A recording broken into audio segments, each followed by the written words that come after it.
ఈరోజు మనము మాట్లాడుకోబోతున్న టాపిక్ ఏంటి అంటే సెలబ్రిటీస్. అది సినిమా సెలబ్రిటీస్ అయినా అవ్వచ్చు, లేదా క్రికెట్ సెలబ్రిటీస్ అయినా అవ్వచ్చు.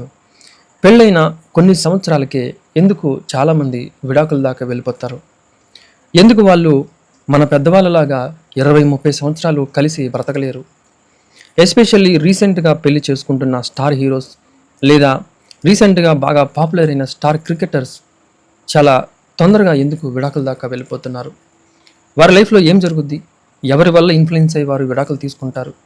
హీరోయిన్ల ప్రభావము ఎంత ఉంటుంది? అసలు సెలబ్రిటీస్ అంటే మనలాంటి మనుషులే కదా, వారికి కూడా ఎమోషన్స్ ఉంటాయి కదా, వాటిని వారు ఎలా డీల్ చేస్తారు? ఎందుకని వారు విడాకుల దాకా వెళ్తారు? ఈరోజు మనము దీనిని మాట్లాడుకోబోతున్నాం. ఎస్పెషల్లీ ఇందులో రీసెంట్గా తమిళనాడులో ఒక రాజకీయంగా సెన్సేషన్ క్రియేట్ చేసిన టీవీకే విజయ్, అతని భార్య యొక్క కథను కూడా మనము చూద్దాం. ఎందుకని సెలబ్రిటీస్ అందరూ విడాకుల దాకా వెళ్తారో ఈరోజు మనము ఒక సైకాలజీ పర్స్పెక్టివ్లో, మానవ బ్రెయిన్ అనేది ఎలా ఆలోచిస్తుంది అనే పర్స్పెక్టివ్లో మనము తెలుసుకుందాం. Welcome to Sahami psychology. ఈ ఛానల్ యొక్క ముఖ్య ఉద్దేశం ఏంటి అంటే, పెళ్ళైన వారికి వారి వైవాహిక బంధంలో వారు డైలీ లైఫ్లో ఎదుర్కొంటున్న సమస్యలు, వారి మీద వారు ఒకరికి ఇష్టం లేకపోవడం వల్ల వచ్చే సమస్యలు ఫేస్ చేస్తున్న వారికి ఈ ఛానల్ ఒక పరిష్కార వేదికగా మారబోతుంది. మీ దాంపత్య జీవితంలో వచ్చే సమస్యలకు ఈ ఛానల్ ఒక మంచి సూచికగా మారబోతుంది. దయచేసి ఈ ఛానల్ను సపోర్ట్ చేయండి. మనము దీన్ని క్లియర్గా సైకాలజీ పర్స్పెక్టివ్లో అనలైజ్ చేసేదానికంటే ముందు అసలు విజయ్ మరియు సంగీత యొక్క స్టోరీ ఎక్కడ మొదలైంది, అది ఎక్కడ ఎండ్ అవుతుంది, మిగతా సెలబ్రిటీస్ యొక్క జీవితాలు కూడా ఎలా ఉన్నాయి అనేది ఒక్కసారి మనము 2 మాటల్లో తెలుసుకుందాం. సెలబ్రిటీల జీవితాలు వెండితెరపై ఎంత వెలుగులు ఈనుతున్నా వారి నిజ జీవితంలోని చీకటి కోణాలు ఒక్కోసారి సమాజాన్ని దిగ్భ్రాంతికి గురి చేస్తాయి. ముఖ్యంగా తమిళ రాజకీయాల్లో నేడు ముఖ్యమంత్రిగా ప్రమాణ స్వీకారం చేయబోతున్న దళపతి విజయ్ మరియు సంగీత కథ 3 దశాబ్దాల క్రితం ఒక అందమైన అభిమాన గాథగా మొదలయ్యింది. 1996లో విజయ్ నటించిన పూవే ఉనక్కాగా సినిమా చూసి ఎంతో అభిమానిగా మారిన సంగీత లండన్ నుండి ఆయనను కలవడానికి చెన్నై వచ్చింది. షూటింగ్ స్పాట్లో మొదలైన ఆ అభిమానం క్రమంగా పరిచయంగా, ఆపై ప్రేమగా మారి 1999లో వివాహ బంధానికి దారితీసింది. ఆ సమయంలో వీరిద్దరి జంట కాలీవుడ్లో ఒక ఆదర్శవంతమైన జంటగా ఉండేది.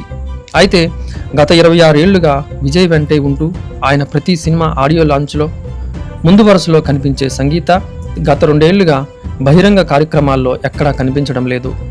ముఖ్యంగా విజయ్ రాజకీయ పార్టీ తమిళ వెట్రి కళిగం స్థాపించిన సమయం నుండి వీరి మధ్య దూరం పెరిగిందని స్పష్టమైంది. ఫిబ్రవరి 2026లో సంగీత అధికారికంగా విడాకుల పిటిషన్ దాఖలు చేయటం కోలీవుడ్ మరియు రాజకీయ వర్గాలను షాక్కు గురిచేసింది.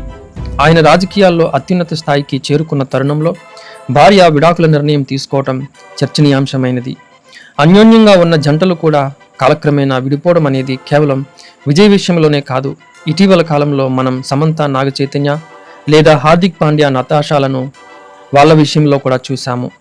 హార్దిక్ పాండ్యా మరియు నటాషా తమ విడాకులను 2024 జూలైలో ప్రకటించారు.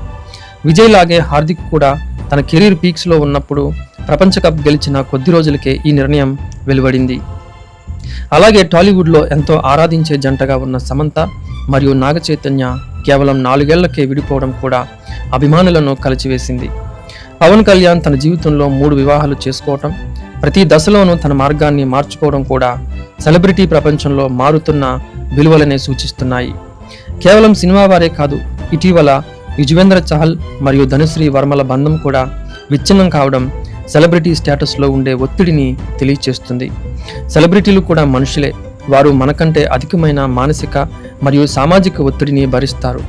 సినిమా రంగంలో నిరంతరం షూటింగ్స్, హీరోయిన్స్ మరియు ఇతర సపోర్టింగ్ స్టాఫ్తో సన్నిహితంగా మెలిగే వాతావరణం కొన్నిసార్లు కొత్త రిలేషన్షిప్కు దారితీస్తుంది. ఇది విజయ్ మరియు సంగీతల మధ్య కూడా విభేదాలకు కారణమైందని వార్తలు వస్తున్నాయి. సామాన్యుల సర్కిల్లో కూడా విడాకులు జరుగుతాయి, కానీ సెలబ్రిటీలు అవడం వల్ల వారికి భారీ మీడియా కవరేజ్ లభిస్తుంది. పైగా సెలబ్రిటీ మహిళలు ఆర్థికంగా చాలా బలంగా ఉండటం, లోకజ్ఞానం కలిగి ఉండటం వల్ల ఆత్మగౌరవం దెబ్బతిన్న చోట సర్దుబాటు చేసుకోకుండా ధైర్యంగా విడిపోయే నిర్ణయం తీసుకోగలుగుతున్నారు. మధ్యతరగతి మహిళలు ఆర్థిక ఇబ్బందుల వల్ల చేసే రాజీలు సెలబ్రిటీ సెక్షన్లో కనిపించవు. అందుకే వారు సమాజం ఏమనుకుంటుందో అన్న భయం కంటే తమ వ్యక్తిగత ప్రశాంతతకే ప్రాధాన్యత ఇస్తున్నారు. విజయ్ నేడు ముఖ్యమంత్రిగా పదవీ బాధ్యతలు చేపడుతున్నా తన 27 ఏళ్ల వివాహ బంధం మొక్కలైందనే చేదు నిజం ఆయన రాజకీయ ప్రస్థానంలో ఒక మచ్చగా మిగిలిపోయింది. సంపద, అధికారం, పాపులారిటీ ఉన్న సెలబ్రిటీల వ్యక్తిగత జీవితాల్లో కలిగే ఈ విచ్ఛిన్నం వారు కూడా భావోద్వేగాల మధ్య నలిగిపోయే సామాన్యులేనని రుజువు చేస్తుంది. విజయ్ మరియు ఇతర సెలబ్రిటీల ఈ విడాకుల ఉదంతాలు నేటి కాలంలో మారుతున్న మనుషుల ఆలోచన ధోరణులకు అద్దం పడుతున్నాయి. చూశారు కదా, విజయ్ స్టోరీ ఎలా మొదలైందనేది మీరు గమనించారు. మీరు గమనించినట్లయితే కేవలం విజయ్ అనే కాదు, చాలామంది సెలబ్రిటీస్ రీసెంట్గా పెళ్లి చేసుకున్న వారు విడాకుల స్టేజ్ వరకు కూడా వెళ్ళారు.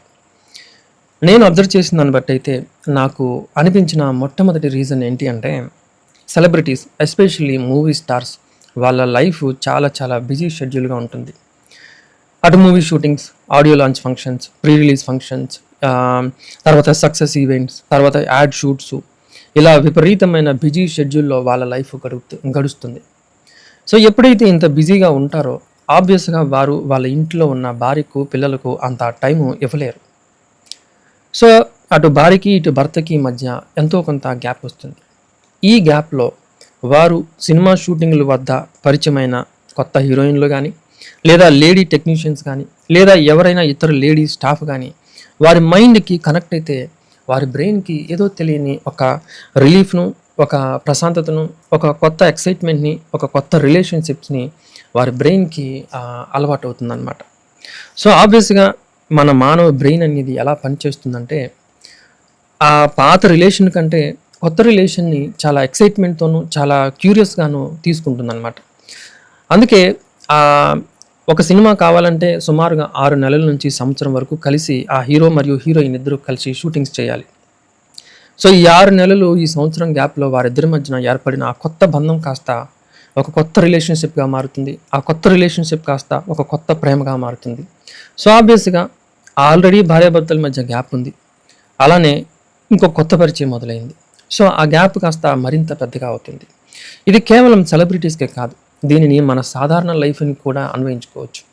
సో మన భార్యాభర్తల మధ్యన ఒకవేళ ఆ గ్యాప్ ఎక్కువగా ఉన్నట్లయితే మన ఆఫీస్ సర్కిల్లో మనకి ఎవరైనా కొత్త వ్యక్తి పరిచయమైనప్పుడు ఆ కొత్త బంధం కాస్త కొత్త ప్రేమగా మారుతుంది. సో ఆ కొత్త ప్రేమ అనేది ఒక బ్రెయిన్కి చాలా ఎక్సైట్మెంట్ ఇస్తుంది. సో ఈ మూడో వ్యక్తి ఎంటర్ అవడం వల్ల ఆ భార్యాభర్తల మధ్యన చాలా గ్యాప్ వచ్చేస్తుంది. సో అటు మెంటల్గాను, ఇటు ఫిజికల్గాను ఇంటి దగ్గర భార్యకి టైం ఇవ్వకపోవడం వలన ఈ భార్యాభర్తల మధ్యన చాలా గ్యాప్ వస్తుంది. దానికి తోడు విపరీతమైన మీడియా కవరేజ్ ఉండటం వలన ఆ హీరోయిన్కి మధ్యన ఒక రకమైన ఎఫ్ఐఆర్ ఉందని చెప్పేసి విపరీతంగా న్యూస్ సర్కిల్లో సర్క్యులేట్ అవడం వల్ల ఆ భార్యాభర్తల ఇద్దరి మధ్యన ఇంకా డిఫరెన్సెస్ ఇంకా పెరిగిపోతాయి అన్నమాట. ఇలా సినిమాకి వారిద్దరి మధ్యన గ్యాప్ పెరిగిపోవటం, ఒక కొత్త హీరోయిన్తో ఎఫ్ఐఆర్ పుట్టడం, ఈ న్యూస్లన్నీ ఆ భార్య వినటం, ఇలా వీరిద్దరికీ ఇంకా గ్యాప్ పెరిగిపోతుంది అనమాట. సర్వసాధారణంగా మీరు గమనించండి, ఎవరైనా సెలబ్రిటీ భార్యాభర్తలు, ఎస్పెషల్లీ హీరో భార్యాభర్తలు విడాకులు జరిగినాయి అంటే దానికి ఖచ్చితంగా కారణం హీరోయిన్ అయ్యే ఉంటుంది. సో ఈ కొత్త పరిచయాల వల్లనే ఆ హీరో భార్యాభర్తలు విడిపోతున్నారు. ఇక రెండో విషయం నాకేమనిపించిందంటే, ఆబ్వియస్గా మనలాంటి మధ్యతరగతి కుటుంబీకులు ఒకవేళ భార్యాభర్తల మధ్యన ఆ డిఫరెన్సెస్ వచ్చినా కూడా అంత సర్వసాధారణంగా విడిపోవడానికి ప్రయత్నించరు. ఎందుకంటే ఆబ్వియస్గా చాలామంది లేడీస్ ఇంకా ఫైనాన్షియల్గాను ఇంకా ఫిజికల్గాను ఆ భర్త మీదే డిపెండ్ అయ్యి ఉన్నారు. అండ్ ఇంకొకటి, మన మధ్యతరగతి కుటుంబీకుల యొక్క ఆలోచనలు ఎలా ఉంటాయంటే, చావైనా, నష్టమైనా, కష్టమైనా ఇంకా ఆ మెట్టినింట్లోనే పడి ఉండాలి, విడాకులు అనేది తీసుకోకూడదని చెప్పేసి మనకి చిన్నప్పటి నుంచి కండిషన్ చేశారు మన బ్రెయిన్. సో ఆ మిడిల్ క్లాస్ మెంటాలిటీ ఎలా ఉంటుందంటే, ఎంత కష్టమైనా కూడా మనము ఆ విడాకుల స్టేజ్కి వెళ్ళకూడదని ఉంటుంది. దానికి తోడు లేడీస్ అనేవారు అంత ఫైనాన్షియల్గా స్ట్రాంగ్గాను ఇండిపెండెంట్గాను ఉండరు కాబట్టి వాళ్ళకి విడిపోవాలి అనే ఆలోచన చాలా తక్కువగా వస్తుంది. వెరాజ్ ఈ సెలబ్రిటీ సెక్షన్స్లో అంటే మూవీ స్టార్స్లో కానీ క్రికెట్ స్టార్స్లో కానీ ఏముంటుందంటే లేడీస్ అయినా జెంట్స్ అయినా ఇద్దరు కూడా ఫైనాన్షియల్లీ చాలా స్ట్రాంగ్గా ఉంటారు. వాళ్ళు well settled rich families and వాళ్ళు మెంటల్ పీస్కి ఎక్కువ ఇంపార్టెన్స్ ఇస్తారు. ఇప్పుడు నేను ఫైనాన్షియల్గా స్టేబుల్గా ఉన్నాను, నా భార్యతో కానీ నా భర్తతో కానీ నేను అంత అన్యోన్యంగా లేను, మా ఇద్దరి మధ్య నా రిలేషన్ సరిగా లేదు, కాబట్టి ఇది ఏదో నలుగురి కోసం మొక్కుబడిగా ఉండటం మాకు ఇష్టం లేదని చెప్పేసి వారిద్దరూ వారి మార్గాలను విడదీసుకొని విడాకుల వరకు వెళ్ళగలుగుతారు. వాళ్ళు నలుగురు కోసం అంత ఆలోచించరు, ఎందుకంటే వాళ్ళకి వాళ్ళ మెంటల్ పీస్ ఇంపార్టెంట్ అని చెప్పి అనుకుంటారు. సో రెండో రీజన్ నాకు అది అనిపిస్తుంది అనమాట. అండ్ ఇంకోటి కూడా మనం గమనించాలి, ఇది కేవలం విడాకులు అనేది కేవలం సెలబ్రిటీ సర్కిల్లోనే కాదు, మన సర్కిల్లో కూడా చాలా చాలా చాలా విడాకులు జరుగుతుంటాయి. కానీ మనము వాటికి అంత ఫోకస్ ఇవ్వం. వీరు స్టార్ హీరోస్ స్టార్ హీరోయిన్స్ కాబట్టి వారి మీద మీడియా కవరేజ్ మరియు మీడియా ఫోకస్ ఎక్కువ ఉంటుంది కాబట్టి ఆ విడాకులు అనే అంశము భారీగా కనిపిస్తుంది మనకి. సర్వసాధారణంగా మన చుట్టుపక్కల గమనిస్తే ఎంతోమందికి విడిపోతున్నారు, ఎంతోమంది విడాకులు తీసుకుంటున్నారు, కానీ అదంతా ఫోకస్ అవ్వదు. ఇంకా నాలుగో విషయాన్ని మీరు గమనించినట్లయితే హీరోకి మరియు సపోజ్ ఇద్దరు అంటే భార్యాభర్తలు ఇద్దరు కూడా హీరో హీరోయిన్స్ అనుకుందాం. ఇప్పుడు సమంత నాగచైతన్య విషయంలో హీరో హీరోయిన్స్ ఇద్దరు పెళ్లి చేసుకున్నప్పుడు ఏం జరుగుతుందంటే, సపోజ్ హీరో బాగా స్టార్ హీరో అవ్వచ్చు, లేదా హీరోయిన్ కంటే తక్కువ హీరో అవ్వచ్చు. సో వారిద్దరి మధ్యన ఈగో క్లాషెస్ వచ్చేస్తాయి అన్నమాట. నా భార్య కంటే నేను తక్కువ, లేకపోతే నా భర్త కంటే నేను తక్కువ అనే ఈగో క్లాషెస్ వచ్చేసి వారిద్దరి మధ్యన ఆ బాండింగ్ అనేది సరిగా పుట్టకపోవడం వలన ఆ ఈగో క్లాషెస్ వచ్చేసి ఒకరికి ఒకరికి సరిగ్గా పొసగదు అనమాట. సో అది కూడా విడాకులకి దారితీయచ్చు. సో ఓవరాల్గా ఇది సెలబ్రిటీ స్టార్నా లేకపోతే సాధారణ వ్యక్తినా అనే పక్కన పెడితే విడాకులు అనేది సెలబ్రిటీ సర్కిల్లోనూ జరుగుతున్నాయి అండ్ మన సర్కిల్లో కూడా జరుగుతున్నాయి. అండ్ ఇంకా మనం బాగా మర్చిపోయే విషయం ఏంటంటే, సెలబ్రిటీస్ అంటే ఎమోషన్స్ ఉండవేమో, వాళ్ళు ఒక రాయిలా ఉంటారేమో అని అనుకుంటాం మనం, కానీ వారు కూడా మనుషులే. సేమ్ మనలో ఎలా అయితే మంచి మనుషులు చెడ్డ మనుషులు ఉన్నారో సెలబ్రిటీస్లో కూడా మంచి వ్యక్తులు ఉంటారు, మంచి భర్తలు ఉంటారు, మంచి భార్యలు ఉంటారు, చెడ్డ భార్యలు ఉంటారు, చెడ్డ భర్తలు ఉంటారు. సో మనలో సామాన్య ప్రజల్లో ఎలా అయితే ఎమోషన్స్, కోపాలు, తాపాలు, చిరాకులు ఇవన్నీ ఎలా అయితే ఉన్నాయో సెలబ్రిటీ సర్కిల్స్లో కూడా అలానే ఉంటాయి. సో వారికి కూడా ఒక భర్త మంచివాడైనా కూడా చెడ్డ భార్య దొరకవచ్చు, లేదా భార్య మంచిదైనా కూడా తాగుబోతైన హీరో దొరకవచ్చు. సో వారిలో కూడా బేసిక్ హ్యూమన్ ఎమోషన్స్ ఉంటాయి కాబట్టి వారికి కూడా ఒకవేళ వారిద్దరికి ఒకరికొకరు నచ్చకపోతే వారు కూడా ఆబ్వియస్గా విడిపోతారు. సో ఇదే బేసిక్గా జరుగుతుంది సెలబ్రిటీస్ లైఫ్లో కూడా, ఇదే జరిగి అది విడాకుల దాకా వెళ్తుంది. కానీ వారు సెలబ్రిటీస్ కాబట్టి మీడియా ఫోకస్ వారి మీద ఎక్కువగా ఉంటుంది కాబట్టి మనకు అది చాలా పెద్ద విషయంలా అనిపిస్తుంది. వారు కూడా మనలా సాధారణమైన మనుషులే.